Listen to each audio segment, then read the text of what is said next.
हूँ। हालाँकि डेली तो आना होता नहीं, लेकिन जो भी कभी प्रोग्राम होता है तो यहाँ आते हैं। लास्ट ईयर मुझे जैसे पता चला कि मैं एक एडवोकेट हूँ प्रोफेशनल, तो मुझे पता चला कि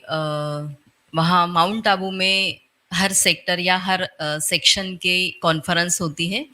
तो मैं 2-3 साल से लगातार एक संकल्प कर किया था कि ये लीगल कॉन्फ्रेंस जब भी होगा तो मैं अटेंड करूँगी। और फॉर्चुनेटली लास्ट ईयर जुलाई में 16 जुलाई से लेकर 5 दिन का वो कॉन्फ्रेंस मुझे पता चला लास्ट ईयर का। तो मैंने रिजर्वेशन भी करवाया, रजिस्ट्रेशन भी करवाया, लेकिन पता नहीं शायद लास्ट ईयर मेरा नहीं था, योग नहीं आया था। तो कुछ ऐसा कारण आया कि मुझे रिजर्वेशन किया हुआ कैंसिल करना पड़ा। फिर मैं उसी संकल्प में थी कि नहीं, मधुबन तो जाना ही है एक दिन और कॉन्फ्रेंस तो अटेंड करनी ही है। तो इस साल भी रीना दीदी ने फिर से मुझे वो इस साल का जो जूरिस कॉन्फ्रेंस का जो पत्रक है वो मुझे सेंड किया था व्हाट्सएप पे। तो मैंने फिर से रजिस्ट्रेशन किया और इस बार एक बहुत अच्छा हुआ कि हमारा जो कोर्ट का वैकेशन होता है वो मई महीने में होता है, और इस बार मई महीने में 26 से लेकर 30 ऑफ मई तक वो लीगल कॉन्फ्रेंस था। एक्चुअली लीगल कॉन्फ्रेंस ने उसका टॉपिक था कि आध्यात्मिक शक्ति से हम न्यायदान की जो प्रक्रिया होती है, न्याय विधि जो प्रक्रिया होती है, उसे कैसे और ज्यादा सामर्थ्यशाली बना सकते हैं, ऐसा उसका टॉपिक था। तो मैं 25 से यहाँ से निकली और मधुबन पहुंची। तो एक्चुअली 25 के रात के 12:30 बजे मैं शांतिवन जो नीचे का अबू रोड का जो इनका सेंटर है वहाँ पहुंची। तो रात में 9:30 बजे से वहाँ निकली थी, तो दीदी से कांटेक्ट किया था कि रात में 12:30 बजे अगर मैं पहुंचती हूँ तो कुछ मुझे अंदर लिया जाएगा। तो दीदी ने कहा हाँ हाँ, आपका रजिस्ट्रेशन का जो भी लेटर है वो दिखा दो। तो वहां से लेकर मेरा माउंट आबू में जो है वो जर्नी शुरू हुआ। तो रात के 12:30 बजे भी गई तो भी जो वेलकम हुआ, तो ऐसे लगा नहीं कि मैं रात में इतना लेट यहाँ एंटर हुई हूँ करके। सबसे मेन बात तो अच्छे से रहने की व्यवस्था वहां पर हुई। और अर्ली मॉर्निंग 5:30 बजे मैं ऊपर ज्ञान सरोवर गई।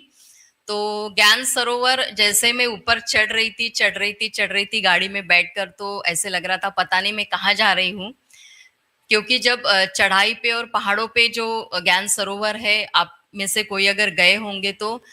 उन बादलों से चलते चलते ऐसे लगता नहीं कि हम रास्ते से जा रहे हैं, ऐसे लगता कि कहीं किस और दुनिया में हम लोग जा रहे हैं। बहुत सुंदर निसर्ग की जो ही सुंदरता है वो हमें देखने को मिलती है। और जैसे ही वहां पहुंचते हैं तो रजिस्ट्रेशन से लेकर फिर हमारे जो सेशंस शुरू हुए, और वहां भी सब कुछ इतना अच्छा था, इतना अच्छा वेलकम था कि लग नहीं रहा था किसी एक स्टडी टूर पर हम लोग आए। एक्चुअली हमारे लिए वो एक स्टडी टूर ही था, जो कि जब भी आध्यात्मिक उसको टच था, लेकिन हमारे लिए तो एक स्टडी टूर था। तो वहां से शुरू हुआ। 26 से मेरा मधुबन का जो रहने का ये है सेशंस हमारे जो भी है। तो सबसे मेन बात, मैंने वो 5 दिनों में यही कि 4:30 से लेकर हमारा सेशन शुरू होता था। एक्चुअली फ्रैंकली मैं बताना चाहती हूँ कि एक्सट्रीमली सॉरी टू से, बाबा की 4 बजे उठने की भी आदत नहीं थी। तो लेकिन उस माहौल में जाने के बाद पता नहीं कैसे और किसने उठाया, अलार्म बज गए। वैसे तो अलार्म कभी सुनाई देता नहीं, लेकिन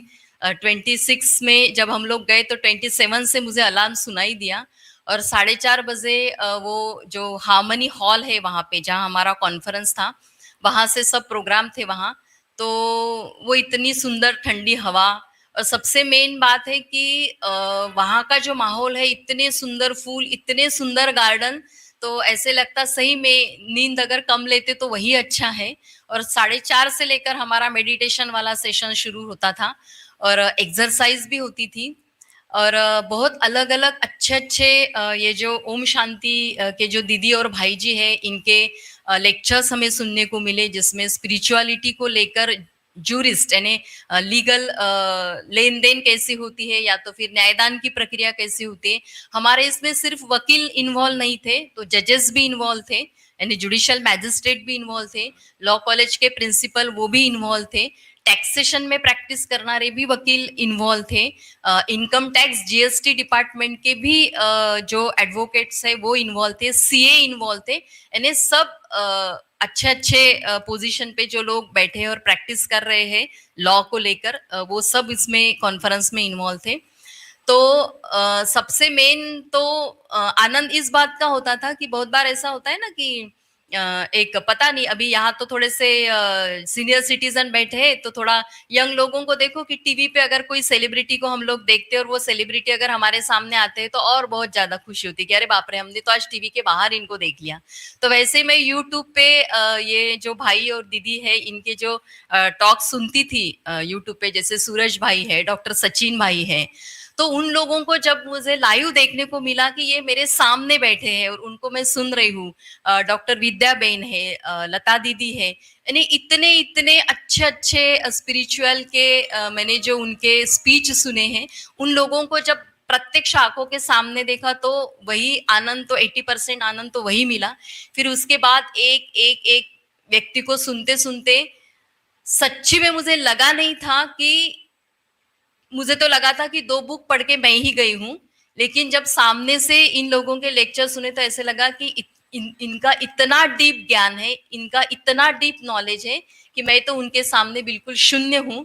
और स्पिरिचुअलिटी को लेकर जब इन सब चीजों को वो लोग ये हमारे न्यायदान प्रक्रिया की कड़ी को जोड़ते गए, तब जाके ऐसा लगा कि स्पिरिचुअलिटी सिर्फ एक पॉजिटिव एनर्जी नहीं है। तो स्पिरिचुअलिटी सिर्फ एक जैसे एक सेंटर या सिर्फ क्या बोलते विश्वविद्यालय, ये जो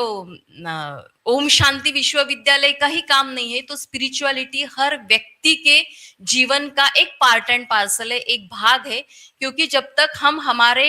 एवरी वर्क को, हमारे एवरी टास्क को, हमारे एवरी प्रोफेशन को अगर हम स्पिरिचुअलिटी से नहीं जोड़ते तो हमारे जीने का या हमारे काम करने का कोई मतलब ही नहीं होता। और सबसे मेन बात है कि कभी कभी ऐसे लगता है कि हमारे घर में अगर कोई शादी होती है, कोई प्रोग्राम होता है, या तो फिर 10 मेहमान भी हमारे घर में आ जाते हैं, तो कहीं ना कहीं 3-4 दिन अगर मेहमान हमारे यहाँ रहते या 2 दिन भी हमारे यहाँ मेहमान रहते, तो कहीं ना कहीं किसी को ना किसी को अनुभव होता है कि हमारे यहाँ कोई घर के जो प्रमुख है उनकी कभी एक आध बार चिड़चिड़ होती है, एक आध बार बच्चों में कोई अनबन होती है, एक आध बार लेडीज लोगों में कुछ अनबन होती है, कहीं ना कहीं थोड़ा सा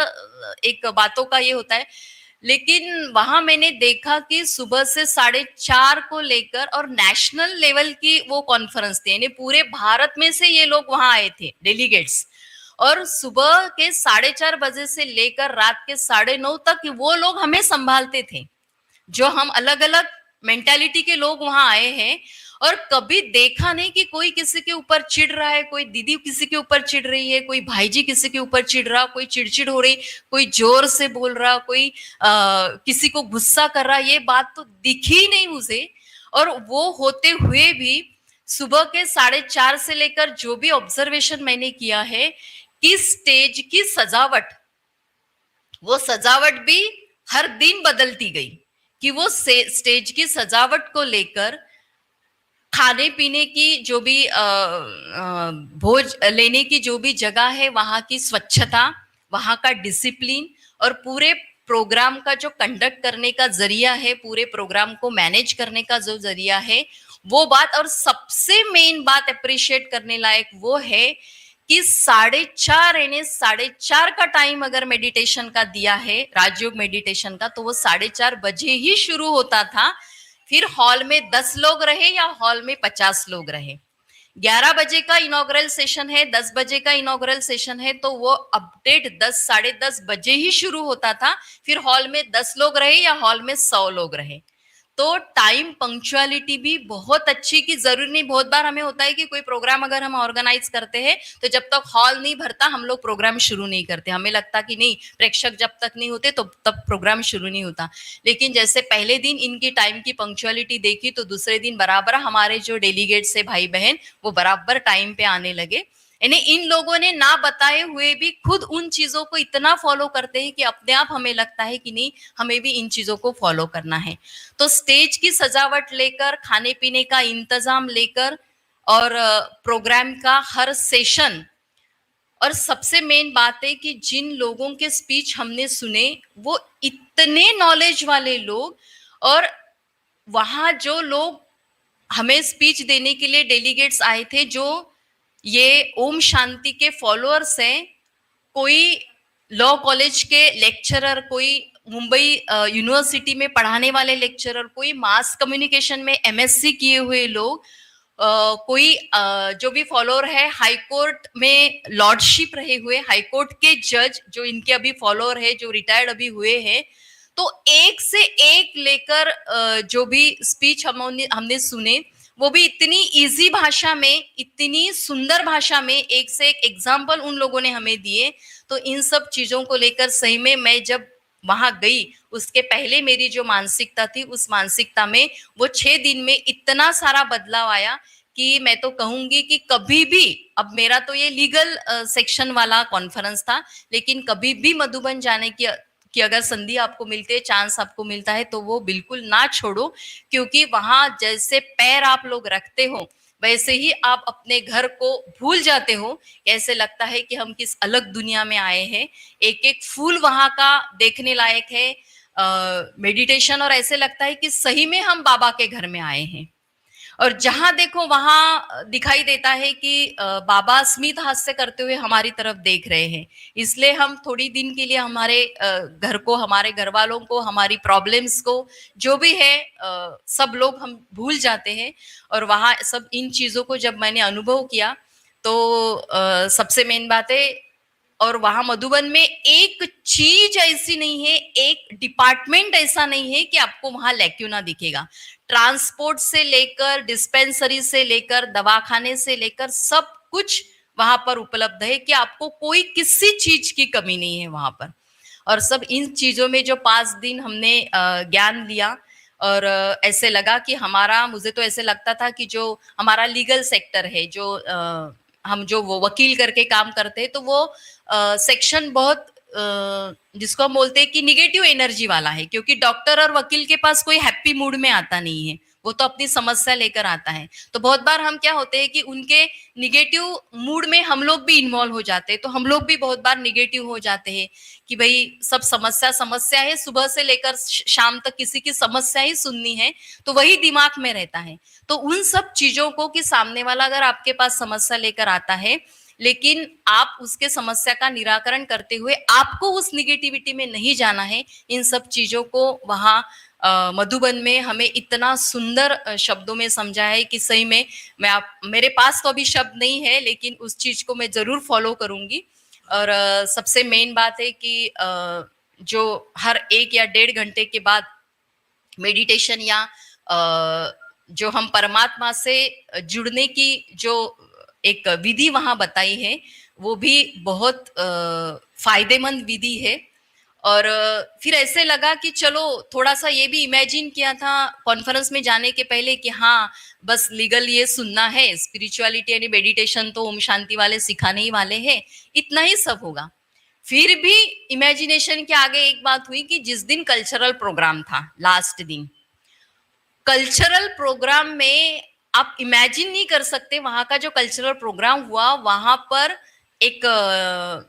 इंदौर में डॉक्टर श्रद्धा करके एक कथक की प्रोफेशनल डांसर है, उसकी इंस्टीट्यूट है कथक की, उसकी टीम ने वहां प्रस्तुति की कल्चरल प्रोग्राम की, और क्लासिकल डांस उन्होंने प्रस्तुत किए। इतने, she is also follower of Brahma Kumari, तो उसने इतनी सुंदर प्रस्तुति नृत्य की वहां की कि तब तो बिल्कुल ऐसे लग ही नहीं रहा था कि हम ब्रह्म कुमारी सेंटर में या मधुबन में बैठे, ऐसे लग रहा था कोई थिएटर में हम लोग बैठे हैं, इतनी सुंदर। और उसके साथ भी वहां की जो छोटी छोटी कन्याएं हैं, उन्होंने भी इतना सुंदर नृत्य सादर किया। कहने की बात यह है कि 6 दिन का 5 दिन के कॉन्फ्रेंस में आप हमारे आने से लेकर लास्ट में हमारे एंटरटेनमेंट के लिए भी इतना सुंदर प्रयोजन करते हैं। इसलिए आई मस्ट अप्रिशिएट कि सही में अप्रिशिएट करने लायक ही है। इतनी सुंदर, सबसे मेन बात और उससे आगे भी कि चलो ये तो प्रोफेशनल नृत्यांगना है, तो उन्होंने नृत्य प्रस्तुत किया, वहां की छोटी छोटी कन्याएं को प्रैक्टिस दिलवाई, तो उन्होंने नृत्य सादर किया। उसके बाद भी लास्ट वाला हमें कुर्सी से उठाने के लिए, हमें वो नृत्य में इन्वॉल्व करने के लिए और एक उन्होंने सुंदर आइडिया की कि वहां के जो सेवा देने वाले लोग हैं, जो जैसे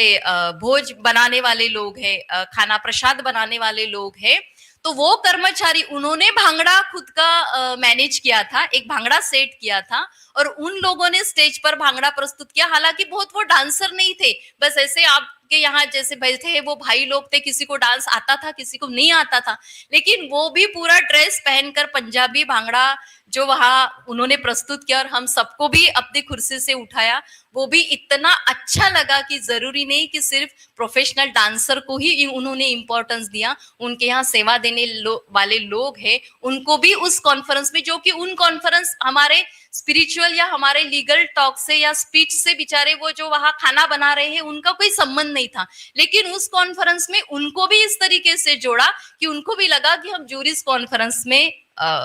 सम्मिलित हो गए, यानी जूरिस कॉन्फ्रेंस में हम लोग आ गए। और ये सब चीजें करते करते उसमें भी हम लोग वहां अपना नॉलेज ज्ञान करने के लिए गए थे, अपना नॉलेज लेने के लिए गए थे। उसमें भी हमें परमात्मा से सौगात मिली, हमें प्रसाद मिला वहां। और हर दिन का जो सुबह से लेकर चाय से लेकर रात के डिनर तक का जो प्रसाद था वो इतना स्वादिष्ट कि सही में अगर बहुत बार घर में 2 कुक भी लगाओ तो इतना स्वाद नहीं आएगा। बस वो तो बाबा की करामत है कि हर प्रसाद में या हर प्रसाद के बनाई में उनकी जो पॉजिटिव रेज होती है उन सबका वो एक माहौल बनता है। और वहां मधुबन में आप अगर जाओ तो सभी जिस कोने में आप जाते हो उस कोने में आपको पॉजिटिव एनर्जी दिखती है, तो इसलिए हम लोग भी बहुत ज्यादा पॉजिटिव हो जाते हैं। तो सही में इन्हें बहुत बार ऐसे होता है कि मैं थोड़ा सा स्पष्ट बोलने वाली व्यक्ति हूँ कि ब्रह्म कुमारी का जो काम होता है, तो बहुत बार दीदी सोसाइटी में कुछ मिसअंडरस्टैंडिंग भी है कि भाई सिर्फ स्पिरिचुअलिटी को लेकर ही ब्रह्म कुमारी विश्वविद्यालय काम करता है। बहुत अच्छे पढ़े लिखे लोगों में भी ये अंडरस्टैंडिंग है। अब इसको मैं मिसअंडरस्टैंडिंग भी नहीं कहूंगी, वो उनका लुकआउट है, तो उनका अंडरस्टैंडिंग है। लेकिन वहां के एक एक स्पीच और एक एक ब्रह्म कुमारी के जो भी फॉलोअर है, वहां के सेवा देने वाली जो भी दीदी है, उन लोगों की डिग्री मैंने देखी, उन लोगों का ज्ञान मैंने देखा। तो सही में ये दिमाग से निकाल दो कि ब्रह्म कुमारी सिर्फ स्पिरिचुअलिटी को लेकर आती है। एक एक ज्ञानी व्यक्ति वहां बैठे हैं, एक एक ज्ञानी व्यक्ति वहां बैठे हैं कि मैं तो ऐसा, मुझे तो ऐसा लगा चलो भाई मैंने डिग्री ली तो 2 बुक पढ़ लिए, लेकिन उनकी पढ़ाई तो आज भी जारी है कि हमारे जैसे डिग्री होल्डर को आज भी वो नया नया ज्ञान देती है। यानी हमारे लीगल सेक्टर की एक एडवोकेट थी, कुछ ओझा, डॉक्टर ओझा, पीएचडी हुई है उनकी। तो डॉक्टर ओझा का स्पीच जब मैंने इन्हें सुना, she is also legal professional, तो डॉक्टर ओझा का जो स्टडी मैंने देखा कि सिर्फ इंडिया नहीं, ऑल वर्ल्ड के लॉज उनको पता है। इंडिया के बाहर भी ये लॉज की इम्प्लीमेंटेशन कैसी होती है, एक एक केस लॉ जब उन्होंने बताया, डॉक्टर ओझा 2 दिन एक एक सवा घंटा उन्होंने स्पीच दिया, लेकिन इधर की नजर इधर नहीं हो पाई। इतना सुंदर स्पीच, वो भी लीगल टॉपिक पर, not only spirituality, legal topic पर। इसलिए ब्रह्म कुमारी विश्वविद्यालय ये सही में एक आध्यात्मिक तो है ही, लेकिन ब्रह्म कुमारी विश्वविद्यालय सिर्फ विश्वविद्यालय नहीं, हर अगर उससे के साथ हम अगर जुड़ते हैं तो वह सिर्फ हमारा अनुभव है, बाकी कुछ भी नहीं है। और ज्ञान से पूरा भरा हुआ, पॉजिटिव एनर्जी से पूरा भरा हुआ ये इनका जो ब्रह्म कुमारी विश्वविद्यालय, यानी एक फैमिली है, उस फैमिली के साथ अगर हमें कहीं जुड़ने को अगर मिलता है तो सही में बाबा ने कहा है कि खुद को ही बोलो कि वाह मेरा क्या भाग्य है। इसलिए मैं आज कहूंगी कि वाह मैं बहुत भाग्यवान हूं कि मुझे मधुबन जाने को मिला। Thank you. ओम शांति।